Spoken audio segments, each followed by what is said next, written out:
Hello everybody, my name is Necroxis, and time for another episode of Reactionary Children Are Throwing Temper Tantrums About False Information in the Warcraft community. So, last episode, by the way, on the last episode about Nostalrius, I was pronouncing it Nostralius the whole time, and I didn't realize this till after the fact when I was editing the video, when I both misspelled the name on the thumbnail, as well as mispronounced it the whole time. So, oops.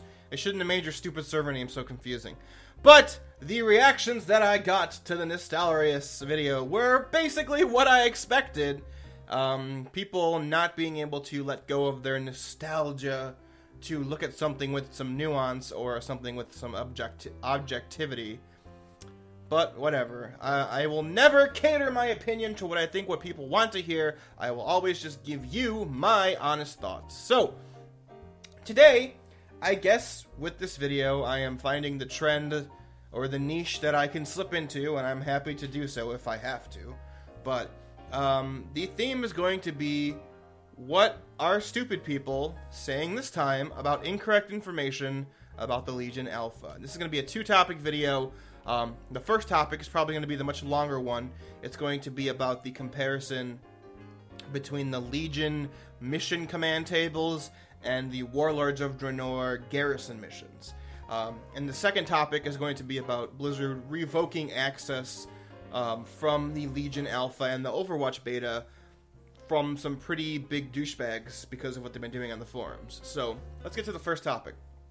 So, before I can begin the first topic, I need to explain the Legion command table missions, because context is key when dealing with this topic. And nuance, once again, if you're noticing a trend, the trend is understanding subtle differences, or understanding differences that even might not be so subtle as being nuanced.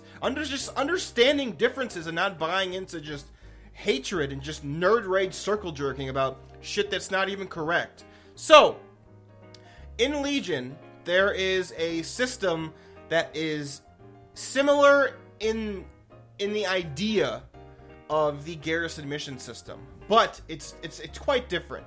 So basically, it's all revolving around the Legion story. As you guys probably know, if you don't, here's a little short rundown. You are, as whatever class you are the best of that class that's left to fight against the Burning Legion. You create your class order hall. You establish your class order hall base, wherever it may be. I will be referencing the Warlock one, because I play the Warlock one. So I am the best Warlock. I have been summoned by the Council of the Black Harvest, and eventually shit goes down. The Council gets scattered to the winds, but I obtain my artifact with the help of this demon guy named Calidus, and I establish my class hall on the base Dreadscar Rift, the rift of a planet that I had invaded and killed the Pit Lord who was controlling it, and used his heart to control his minor army of demons that he had. And then basically the story for my class into Legion is basically going out into doing the zones, but every once in a while, with your artifact getting more power, you come back to Dreadscar Rift, and you get missions to go and find the other members of the Council of the Black Harvest, who basically have been scattered to the winds. Most of them have been captured by the Legion. Some of them have just disappeared after you have come back and killed the Dreadlord and reclaimed Dreadscar Rift. And it has to do with other stuff besides that I don't want to spoil. So, while you're doing all of this, you have your base. You have your artifact, which is the main mechanic of this expansion. You have your artifact and you're building up power, but you're also gathering champions of your class. For Warlocks, a lot of them, but not all of them, are members of the Council of the Black Harvest, the other 5 members. You need to go you're going to be getting them at different points in the story, rescuing them from the Legion or finding out where they went. But you're also going to be recruiting some powerful demons. For example, Warlock players will eventually be able to recruit the Eridar twins from the Sunwell Plateau raid into your army. They will join with you to go fight against the Legion. How that happens, I have no idea, because that part's not in the game yet. But they are one of the champions that you can get. And there needs to be a distinction made between champions and basically the grunt minions that you have. Because the champions are kind of similar to what the followers were in Legion or in Warlords, but there are a lot less of them, and you will not be interacting with a lot of them at the same time. Champions, for example, one of the many things they can do is be assigned to a zone, and they can help you out when you're questing in a zone. For monks, for example, you can get Lily Stormstout. If you assign her to a zone and you go to that zone as a monk, and you're fighting this elite mob and you're not doing too well and you're about to die, Lily will show up and she will heal you, and she will help you defeat that mob. Some of the other champions will be with you the entire time in the zones. Chen Stormstout, for example, if you assign him to High Mountain, you go to High Mountain, he'll be with you in High Mountain doing his thing the entire time. He will have his abilities, he will have his dialogue, little quirks he'll be saying. He'll be doing stuff alongside with you. But you also will have, like, the grunt minions. And I don't remember, I believe for Warlocks they're called Dreadscar Initiates. I know for Monks they are called Ox Initiates. And these are, in a way, kind of like the ships of the shipyard. But they're a lot cheaper. They're not really, they can be killed, but you can just recruit a lot of them at the same time. It takes a little bit of order hall resources, which is, again, as you can see, the soul of the idea of the garrisons is transitioning. But there's a lot of differences. You're not going to be sitting in your class hall just dictating stuff out like a Facebook game, waiting for stuff to come back and get rewards. You have to go out and if you assign a bunch of initiates and a champion to go find out where this demon lord is, they'll come back, and then you go out into the world to go kill that demon lord for some reward. When you find out where they are through the command table, you don't get a reward. The reward is you can now go kill the guy. And so there's a lot of stuff like that. There's a lot more nuance to it. There's more different kinds of missions. A lot of it's tied into the story. Like, for example, I'm sure inevitably this is how it's going to work for the Eridar twins, because that's how it is for a lot of the other Warlock followers. You will send your initiates to go find out that the Eridar twins are alive after the Sunwell Plateau raid and what they're doing. And then after you find that out, you will go yourself to go and get them, or whatever happens in that story.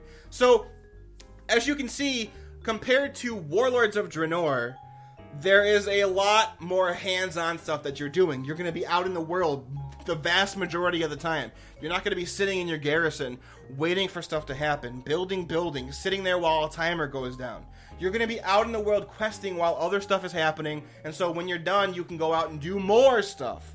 But you wouldn't know that if you listen to the same exact people who were throwing bitch fits about Nostalrius and making videos complaining about how their stolen toys were taken away from them.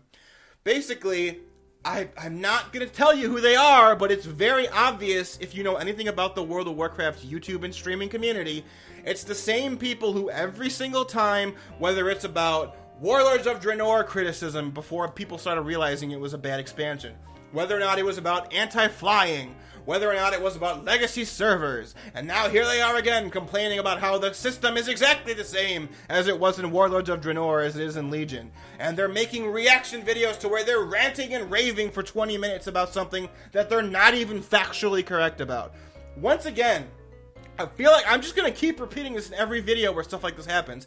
We as a community of Warcraft fans and Warcraft players need to tell these individuals with such a large platform, you need to do better. You are not doing good. You are not serving an important function. You are not helping the community. You are basically become the BuzzFeed of the Warcraft community, posting incorrect information and then getting mad and ranting about them and getting the clicks for it. You know what?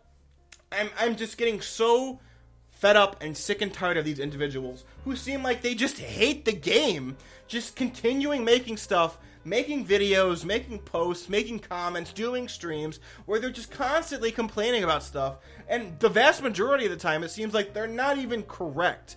So, this whole topic came about because yesterday, and I should make a note, it probably is important that this topic came about after the whole Nostalrius thing had gone down already, so I feel like these same individuals are doing pretty well at riling up people's hatred over false things. So, after yesterday, I don't remember who was the first one that started it, who was the ignition point, but eventually all the same people ended up posting the same video, or posting a video that ended up pretty much saying the same thing, and that thing was that, look at the alpha, and look at these screenshots of this command table, and look at this new system that's going to be in Legion. It's the same as the Warlords of Draenor 1.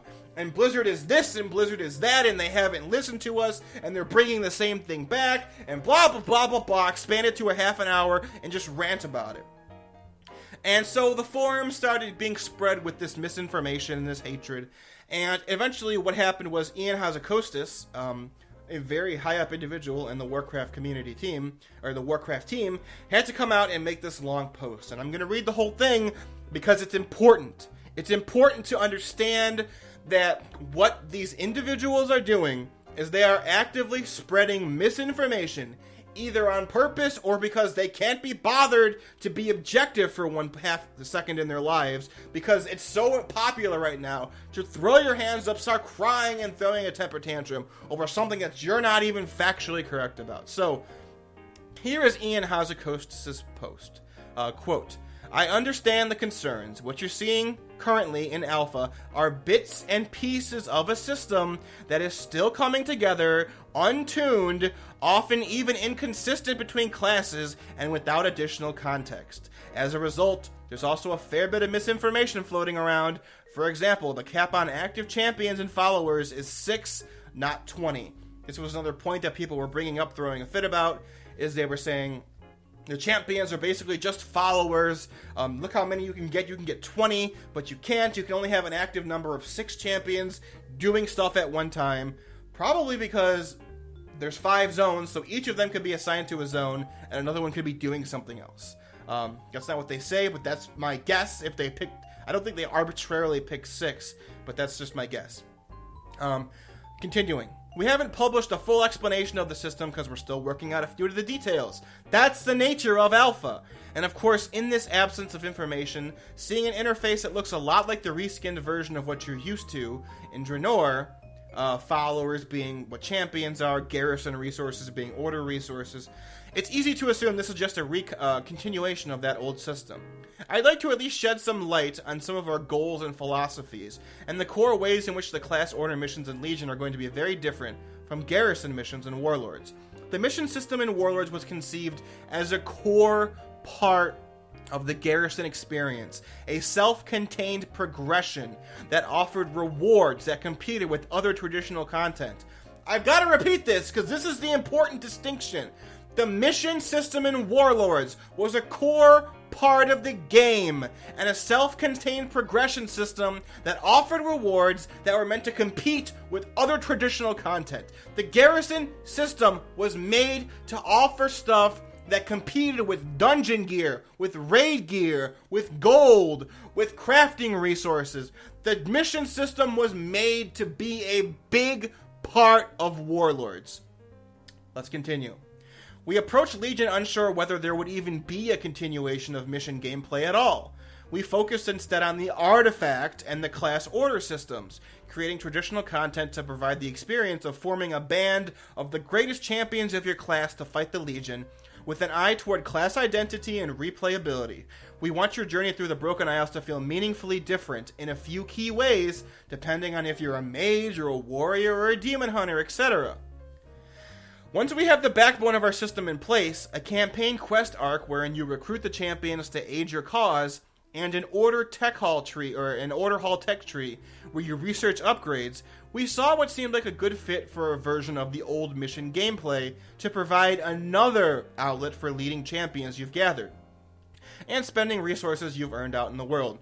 But it is far more limited in scope. Once again, it is far more limited in scope. It is designed to be a much smaller piece of Legion than missions were in Warlords.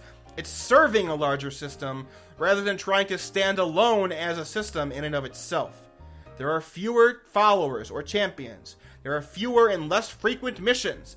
But more importantly, the system is more closely tied to the game world itself. Order resources come from playing the game normally, and will come primarily from doing world quests at max level. if you get a raid mission. It won't give you a piece of raid loot directly. It will give you a quest to kill a specific boss in that zone in exchange for a bonus piece of loot. In general, from the ground up, missions in Legion are not intended to be an alternate progression path or a self-contained activity. We don't think of them as content. They're a useful additional outlet to complement core traditional content, like dungeons, outdoor questing, and raids. And then that's it. So, once again, to all of these people who have nothing better to do than just make videos on false information, throwing temper tantrums about stuff they're wrong about. In Warlords of Draenor, the Garrison and the mission system were core parts of that expansion. They were the biggest features of that expansion. The Garrison and the mission system were Warlords of Draenor. And it was pretty negatively, pretty negative feedback. I will say that in defense of Warlords of Draenor, the reason that is looked upon negatively is not because of the system just being about missions. It's because there were so many of them. It's because there was such a time sink involved with it. It was because there was a lot of waiting around doing nothing. There were reasons why it was bad. It wasn't just bad because it was mission gameplay. You know, once again, nuance. We have to understand the reasoning behind stuff, not just like knee-jerk being mad about stuff. And then in Legion, there is the artifact. The artifact and having a class hall is the core feature of Legion. The missions are a bonus to everything else going on. You're going to be out in the world questing. You're going to be out in the world doing the story. You're going to have your class hall story. But there's also going to be missions you can send followers on while you're doing other stuff that give you benefits in the world. Followers who will be in the world helping you. Followers who will have procs when you're in the world. Or cooldowns that will show up and they'll do something awesome. I know that for the Warlock, one of the Warlock champions is Wolfred Fizzlebang's daughter, I think, or his niece, Lulubelle Fizzlebang. And when you assign her to a zone, when you go to that zone, she basically is an extra cooldown. And when you use her, she shows up and she summons this powerful demon soul or some kind of soul, and you absorb it, and you have some cool extra effect for like a minute or 30 seconds. So it's stuff like that. And while you're doing this, you can have your grunt followers looking for like demons out in the world that you can then go out and kill yourself. It's not the same. It's different in a lot of significant ways. And we need to point out these nuances. We need to stop indulging these children who are throwing temper tantrums at every single thing because they're just overall mad right now and they're lashing out at everything like they're 6-year-old or toddlers. We need to stop it with these people. We need to tell these people you need to do better or other people should replace them. I'm not doing this to self-serve. I'm not doing this saying I should be one of those people. I'm just a small person who doesn't really have a lot of people watching him. But I am still a part of this community who looks at the major content creators to see what they're doing because they often get access to stuff earlier than everybody else. They often get interviews with people. They often get special perks. I'm watching them to see what those things are. And when I just constantly see them throwing a fit over stupid shit or misrepresenting what's happening and spreading that misinformation to their audience, it's not helping anybody but themselves. It's self-serving themselves become more popular because these people eventually end up becoming like Keemstar, the fucking douchebag who runs Drama Alert, who just creates drama to get himself more views and ad revenue. That is what these people are. They're BuzzFeed. They're BuzzFeed posting incorrect information to get people to watch them.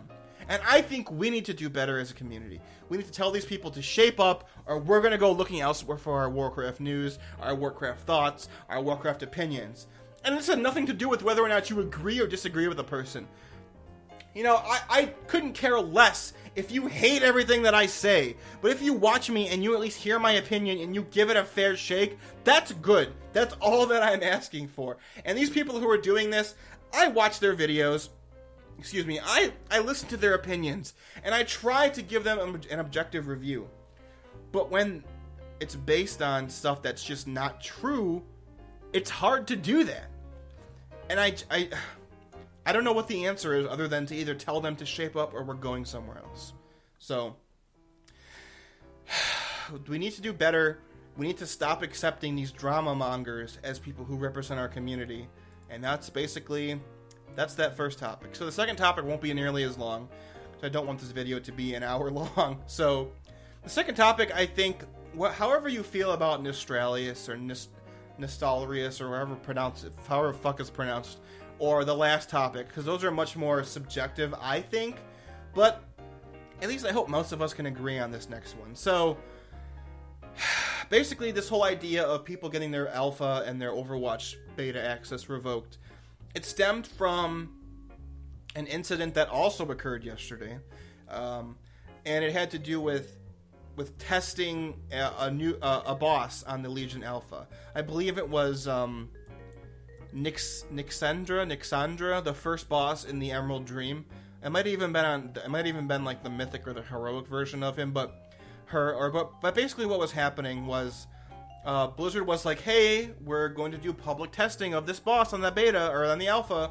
And they put up a thread about it, because whenever they test bosses or dungeons or raids or whatever, they'll put up threads and they'll say, leave your feedback here.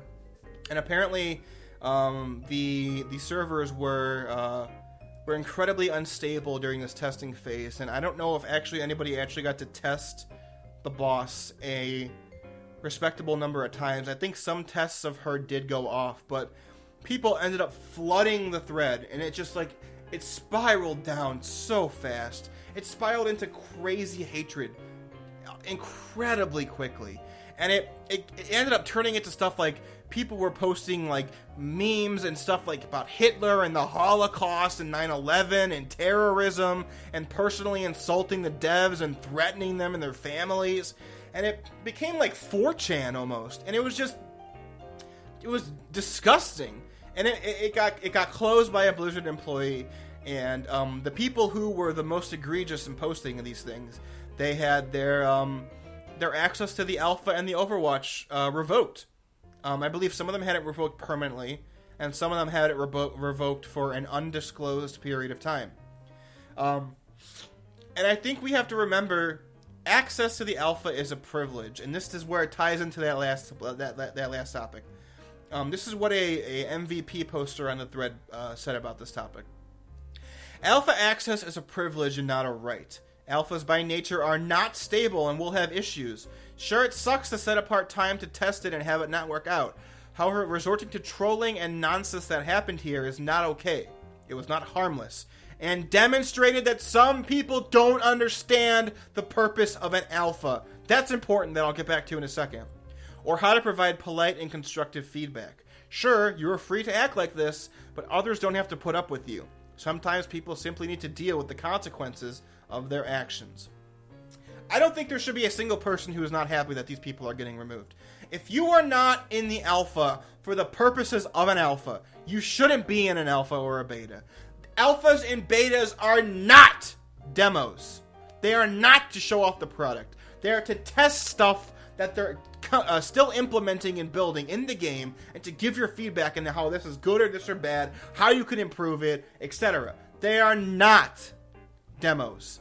They have never been demos. The only time I can even remotely pretend to argue that Blizzard has given access to an alpha or a beta and acted like it was a demo was in Mists of Pandaria.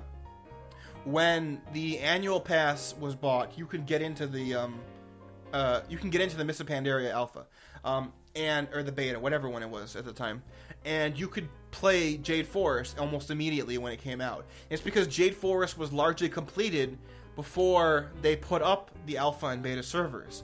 And so that zone was pretty much the only time it was even close to being a demo. And guess what? People didn't like the introduction or the Horde of the Alliance's stories, so they took down Jade Forest and they remade the entire thing. They remade the entire Alliance and Horde storylines in Jade Forest. So even then, with the thing that's closest to a demo you could even get to, out of all their testing things they've ever done, even then they took so much feedback from how people didn't like it, and they remade it into what it is now. And I'm not talking about how they fixed a bug or two. The introduction and the story was entirely different. I don't remember the Alliance's one, but I remember the Horde one began at the very first quest with your ship having already your Zeppelin already crashed into Jade Forest, and the progression of the story was entirely different, and it was boring. I remember playing it, and it was not fun. And I was one of the people that left the feedback saying, Blizzard, you need to have a better introduction to this expansion because it's not good for the Horde. I didn't play the Alliance one before they took it down, but I assume it was the same way because they changed both of them. So, once again, going back to the first topic and relating it to this one, and even the whole topic about Nostalrius or whatever the fuck it's called, I know they're not going to do this because Blizzard has always been about giving access to the most popular people, but I really just wish that eventually they would learn that just giving access to these most popular YouTubers who do WoW content, and I'm not talking about like Jesse Cox or even WoW Krendor, I'm not even talking about them, I'm talking about the other individuals. If you're giving access to those people and to the biggest streamers, and all they're doing is shitting on your product and going to illegal private servers and posting misinformation and riling up their audience, take away their access. They don't deserve to be testing your product. They're not even using it for the intended purpose of the test. They're just using it to get themselves clicks, to get themselves views. They're not even bothering to give feedback. Even when I do my videos, there are several times, if you go watch back my Legion playthrough, well, I'll pause the episode to write down stuff to report to Blizzard. There needs to be more people like that. More people who are interested in actually testing their product and not just showing off whatever it is. I'm not trying to take a high horse here because I certainly am not perfect on this topic. But I try to at least be objective, and when I see stuff like this and people being fucking douchebags, I'm happy they lost their access. I hope they just permanently don't give it to them. I hope they don't get access as punishment to the next thing they're testing. That should be the punishment if I was in control at Blizzard. You lose access to this one, and you don't get access to the next thing. And maybe if your behavior's fucking better, you can get back in. Is that too harsh? I don't know. But with Blizzard, you need to take a stand against these people who not only are hurting your product, but they're going to outside sources who are illegally using your intellectual property. I'm not going to stop talking about Nostalrius, guys, even though a lot of people disagree with me. I'm not going to do it. So, there you go. But, I think that's everything I wanted to say about removing access. Just once again, I want to repeat, people need to understand that alphas and betas are not demos. They're supposed to be about testing the game, giving your feedback, showing off the features to people who aren't in it, but also still giving constructive criticism. And if you're sitting there lying about a topic like the command table missions, or as being the same as the Warlords of Draenor missions, and you come out and you still repeat that lie again, even after Ian Hazacostas comes out and says, that's not true, here's what our plan is. If you still repeat that lie after that, you should be out of the beta. Your community should come to you and say, you're not doing your job, you need to do it or we're going to go somewhere else. It's a privilege that you're being watched by us. Everyone who watches me, I consider it a privilege, and you are free to stop it whenever you want. And that's why I strive to try and do the best and the most objective that I can, and I don't always do it. And I don't pretend that I always do it. But at least I try. And it seems like with these biggest people, they're not even trying anymore. They just want to get the clicks by throwing the biggest temper tantrum that they can. And a lot of these people have always been doing this, or as long as I've even known about them. People who were coming out against people like me in Warlords of Draenor testing. People who threw their arms out and threw a big bitch fit when Blizzard announced that flying was coming back into the game, and then changing their tune and being happy about it months later. People who are spreading misinformation like this, you guys know who they are if you're watching this community, if you are even a little bit knowledgeable about this community. We need to stop these individuals, tell them to stop what they're doing, to do better, or that they will no longer be in such a place of awesome privilege that they are. And that's my video on the topic. Thanks for watching, everybody. I'm going to try and be showing off some videos about the, in an effort to actually listen to what Blizzard's saying and not be a fucking biased asshole about it. I'm going to try and put out videos about the actual class hall system, even though it's largely still not incomplete. Just show you guys off a little bit about what it's about. Because I think actually it's pretty nifty. I like the idea of assigning these champions who you know from the lore to to these zones and they show up and they fight with you. I like the idea of sending like Chen Stormstout to go find out where this demon is, and then you and him go fight him together. That's a cool idea to me. So I'm not sure how much the Warlock one is. I have to make a new character because they implemented this after I made my one already, and I don't think I can. I think there's some kind of weird glitch in the alpha where I can't get access to that because my character existed before they put it into the game. But I'm going to try and do that. Maybe I'll do it in a stream. Maybe I'll do it in a video. I don't know. But thanks for watching, everyone. Leave your opinions about whatever I said on this video in the topics in the comments below, and I'll read them. And stay awesome, and I'll see you guys next time. Farewell.